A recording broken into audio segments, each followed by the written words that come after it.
This channel does not promote any violent, harmful, or illegal activities. All content provided by this channel is meant for an educational purpose only. নমস্কার, দেখছেন TV 9 Bangla. আপনাদের সঙ্গে রয়েছে আমি শুভজিৎ মিত্র। ঘড়ির কাঁটা 10:30 মানে নিউজ টপ 9। বছর ঘুরলেই বিধানসভা নির্বাচন, তার আগেই বঙ্গ বিজেপির নতুন সেনাপতি শ্রমিক ভট্টাচার্য। সামনে চ্যালেঞ্জ, এবার বিজেপিকে বাংলার মসনদে বসানো। আর শুরুতেই শ্রমিক দিলেন নতুন পুরনোদের একসঙ্গে নিয়ে এগিয়ে যাওয়ার বার্তা। বঙ্গ বিজেপির নতুন অধিনায়ক শ্রমিক ভট্টাচার্য। 26শে বিধানসভা ভোটের আগে বিজেপির রাজ্য সভাপতি বদল। শুধুমাত্র আনুষ্ঠানিক ঘোষণাটুকুই যা বাকি। সুকান্ত মজুমদার শুভেন্দু অধিকারীকে সঙ্গে নিয়ে গিয়ে সহযোদ্ধা শ্রমিক ভট্টাচার্যের নাম প্রস্তাব করেন। 1971 সালে আরএসএস থেকে হাতেখড়ি। বিজেপি গঠন হওয়ার কয়েক বছরের মধ্যে যুব মোর্চার দক্ষিণ হাওড়া মণ্ডলের সাধারণ সম্পাদক হন শ্রমিক। 11 বছর বিজেপির যুব মোর্চার রাজ্য সম্পাদক ও রাজ্য সাধারণ সম্পাদক। 3 দফায় রাজ্য বিজেপির সাধারণ সম্পাদক। 2014 সালে বসিরহাট দক্ষিণ কেন্দ্রের উপনির্বাচনে জয়ী। 2019 সালে রাজ্য বিজেপির প্রধান মুখপাত্রের দায়িত্ব পান শ্রমিক ভট্টাচার্য। 2024 সালে বাংলা থেকে বিনা লড়াইয়ে রাজ্যসভার সাংসদ হন তিনি। আর এবার বঙ্গ বিজেপির সভাপতি।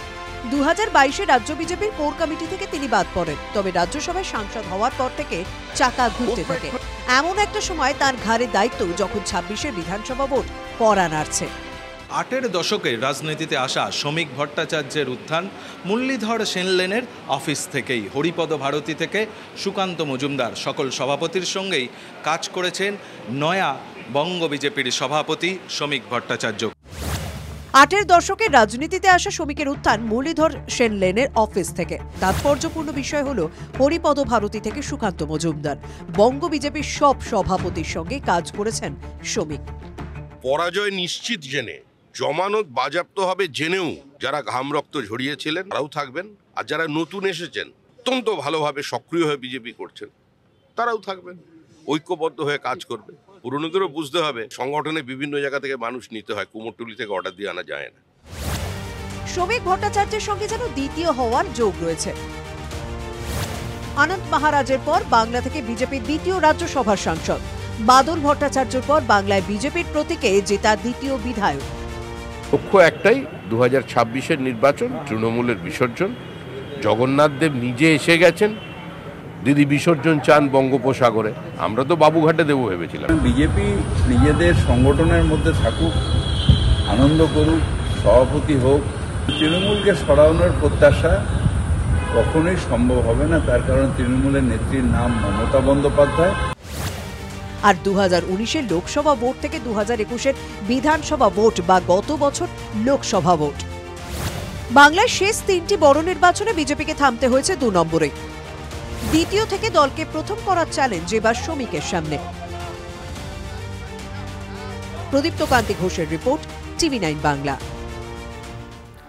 আগামীকাল আনুষ্ঠানিকভাবে বঙ্গ বিজেপির সভাপতি হিসেবে দায়িত্ব নেবেন শ্রমিক ভট্টাচার্য। সায়েন্স সিটিতে আগামীকাল সমাবেশ করে কর্মীদের সঙ্গে নতুন সভাপতির পরিচয় করিয়ে দেবে রাজ্য বিজেপি। তার আগেই সভাস্থলের প্রস্তুতি খতিয়ে দেখলেন বিদায়ী সভাপতি সুকান্ত মজুমদার। সভায় যোগ দিতে ইতিমধ্যেই রাজ্যে চলে এসেছেন কেন্দ্রীয় নেতা রবিশঙ্কর প্রসাদ।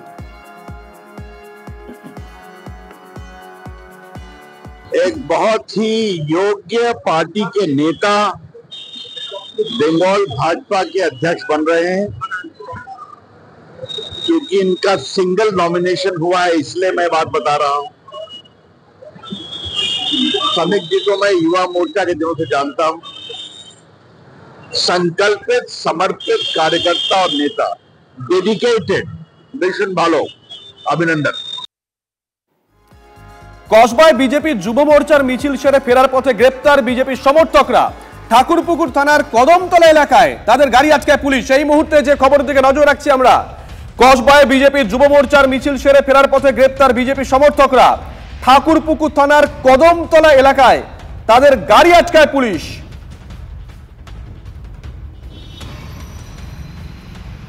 কসবায় বিজেপির যুব মোর্চার মিছিল সেরে ফেরার পথে গ্রেপ্তার বিজেপির সমর্থকরা। ঠাকুরপুকুর থানার কদমতলা এলাকায় তাদের গাড়ি আটকায় পুলিশ। কিন্তু কি কারণে গ্রেপ্তার?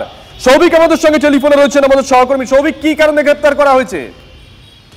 দেখো, যেটা সূত্র মারফত জানা যাচ্ছে যে কসবায় যে আজকে বিক্ষোভ মিছিল ছিল এবং সেই মিছিলে কিন্তু বেহালা পশ্চিমের বেশ কিছু বিজেপি সমর্থক তারা কিন্তু গেছিল সেখানে, এবং তাদের যেটা বক্তব্য, যখন তারা গাড়ি করে ফিরছিল ঠিক কসবা থেকে যখন বেহালার দিকে আবার গাড়ি করে ফেলে, সে সময় ঠাকুরপুকুর কদমতলায় সামনে কিন্তু ট্রাফিক সার্জেন্ট তাদেরকে দাঁড় করায় এবং সেই সময় তাদের দুজনের মধ্যে অর্থাৎ বিজেপি সমর্থক এবং পুলিশ কর্মীদের মধ্যে বাকবিতণ্ডা বাঁধে এবং তারপরেই কিন্তু দুজনকে অ্যারেস্ট করা হয় এবং বেশ কয়েকজনকে আটক করা হয়। বিজেপি সূত্র থেকে বলা হচ্ছে যে তারা কোনো রকম গায়ে হাত দেয়নি, কিন্তু পুলিশ যেটা জানাচ্ছে যে পুলিশদের মারধর করবার জন্য তাদেরকে অ্যারেস্ট করা হয়েছে। ধন্যবাদ।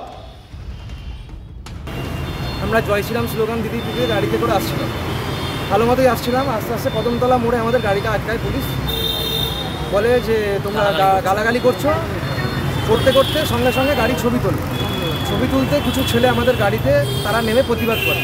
পুলিশ বলে কি যে আমাকে মারা হয়েছে, গায়ে ধাক্কা দেওয়া হয়েছে, গালাগালি করা হয়েছে, ইভেন পুলিশ আমাদেরও ধাক্কাধাক্কি করেছে। আমরা যাচ্ছিলাম ডায়মন্ড হারবার সাংগঠনিক জেলা যুব মোর্চার তরফ থেকে, আমরা এসেছিলাম কসবা অভিযানে, বাসে ছিলাম 43-44 জন। বাদবাকি কোথায়? হ্যাঁ, কজনকে ধরে রেখেছে, 2জনকে অ্যারেস্ট করা হয়েছে। খড়দা পুরসভায় তোলাবাজির পর্দাফাঁস, সেই সঙ্গে সামনে চলে এলো তৃণমূলের কুন্দল। ওয়ারেশন সার্টিফিকেটের জন্য 50,000 টাকা চাওয়া হয়েছে, ভাইরাল হয়েছে অডিও ক্লিপ। সেই অভিযোগেই জড়িয়েছেন 22 নম্বর ওয়ার্ডের তৃণমূল কাউন্সিলরের নাম। অভিযোগ অস্বীকার করেছেন কাউন্সিলর, পাল্টা তিনি ঘুরিয়ে প্রশ্ন তুলেছেন পুরো কর্তৃপক্ষের দিকে। 3টে চেক দিয়ে দিন, 3টে চেক। 3টে বলতে 2টো দিন আশিস চক্রবর্তীর নামে আর একটা রেবা মুখার্জি। না, ওদের নামে আমি দেবো কেন চেকটা? আরে আমার নামে তো চেক আমি জমা দিতে পারবো না একসঙ্গে, আপনি এটা বুঝুন।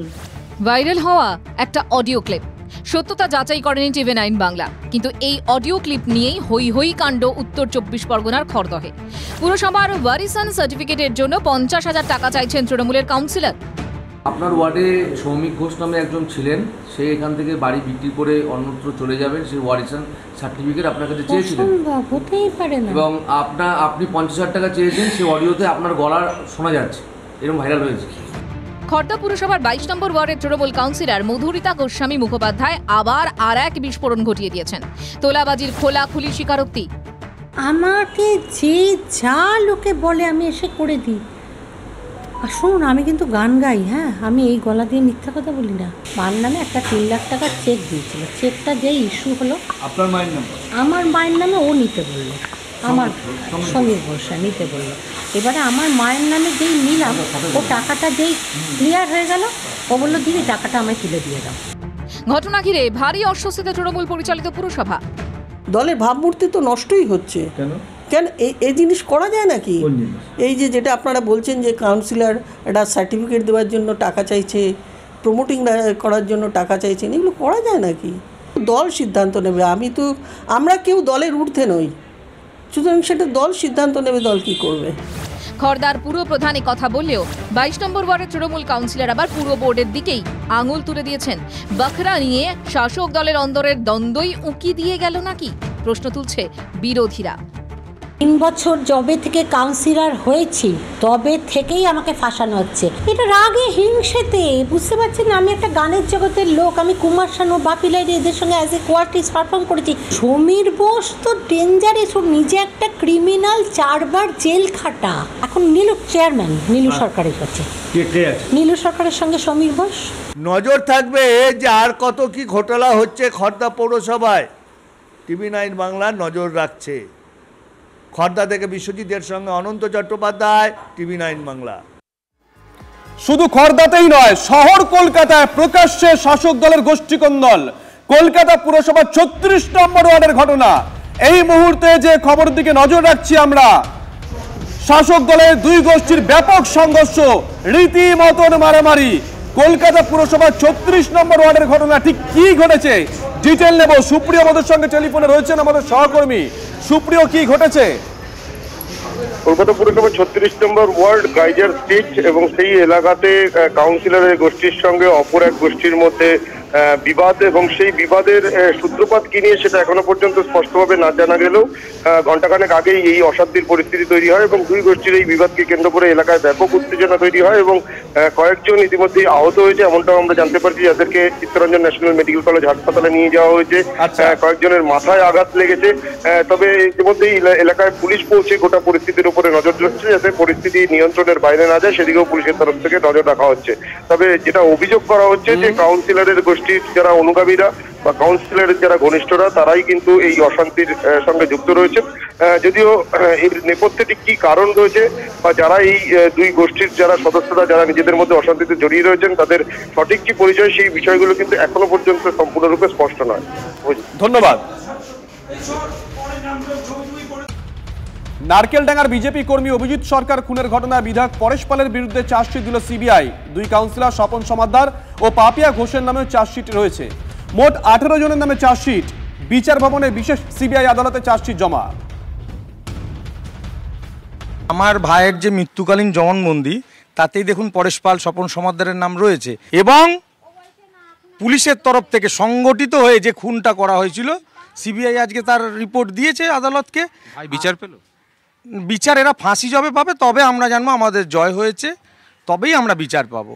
পরবর্তীতে দেখুন আমি বেঁচে থাকি কি না, কারণ কিছুদিন আগেই পরেশ পাল তার লোকজন পাঠিয়ে আমায় বলেছিল যে রাস্তায় অ্যাক্সিডেন্ট করে মারবে আর খুন হবে না। তাহলে বুঝতেই পারছেন আমার মৃত্যুটা কিভাবে হবে। মৃত্যুর আশঙ্কা করছেন আপনি? নিশ্চয়ই, আমি তো এখন ভয় পাচ্ছি। মৃত্যু তো সম্ভব, যেহেতু পুলিশ রয়েছে, নেতা রয়েছে, এখানে কি আমায় ছাড়বে বলে আপনার মনে হয়? থানার যিনি প্রাক্তন ওসি এবং এই দীপঙ্কর এখনও নারকেলডাঙ্গা থানায় কর্মরত, তা তো ভয়ের ব্যাপার তো আছেই। সর্ববে মিথ্যা, রাজনৈতিক উদ্দেশ্য প্রণোদিতভাবে এটা করা হয়েছে। আমি সিবিআইয়ের কাছে অনুরোধ করব যে বা যারা কমপ্লেন করছে তাদের বিরুদ্ধে সিবিআই করা উচিত। যিনি মারা গেছেন তার বাবা স্ট্যাম্প ডিউটি জাল করতেন, জেলে বসে মারা গেছেন, মানে তার নামে। তারা দু ভাই এরকম 2 নম্বরই কাজ করতো। সামনে নির্বাচন, আমার নাড়াচাড়া দিতে হচ্ছে। সুতরাং এটা নিয়ে আমি অতটা ভাবিত নই। আমি যদি অন্যায় করি আমি শাস্তি পাবো, আর যদি অন্যায় না করি সিবিআই নিশ্চয়ই তা দেখবে। কিন্তু যিনি করছেন তার বিরুদ্ধে সিবিআই তদন্ত আমি এখান থেকে দাবি করছি।